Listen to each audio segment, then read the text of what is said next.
Alright, so I wanted to take a minute, do a recording of a trade that I'm currently in. We're looking at the Aussie dollar. This is a 5-minute chart. And I'm taking a trade that is against order flow. If I zoom out a little bit, you can see that we're more to the upside than we are actually to the downside. But what I'm thinking we're looking at here is a B, C, D that's going to take us right back into structure before it continues on its upward movement. So we'll identify our target areas. And what keyed me in on this trade was that we had a double top here, where this top over here completed lower than the one just to the left, and then we came down with a retracement right here into the 61.8. right? So now we're looking at an ABCD completion pattern, hopefully, right? So if we take our Fibonacci extensions, go from our swing high down to our swing low, and then back up, we can identify that the 127 and the 138 are going to be our areas of interest.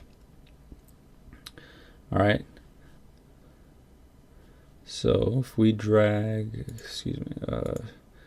so we put a little box in this area, because this is where I'm expecting our PRZ to come into. All right, and then to further confirm that, we can do a AB leg, right? Equal move. You can see that it completes pretty much in the dead middle. If we zoom out a little bit, we can possibly identify that there is a little bit of structure in this area. Maybe not as the tops over here, these peaks kind of break into our area that's identified. So we're going to keep an eye on it. We're going to let the trade continue to progress, and as price continues to make its move down into our little blue box, I'll come back. We'll finish up the recording. Alright, so we're at a point now where I want to start reducing my risk. And how do I determine that? I draw my fibs from the original swing low to the original swing high. Bring that down to the swing high that I entered my trade on. Alright, and we can see that price has now closed below the 38.2. So instead of choking my trade out by moving to break even, I'm going to just move it to this swing high. So I've reduced a little bit of risk. It's still not a risk-free trade. Once we get maybe below this swing low over here, I'm going to probably end up moving to break even at that point. Something else to note is that my entry candle was this red candle here. At the close of that candle, I made my entry into the trade. Alright, so we'll be back.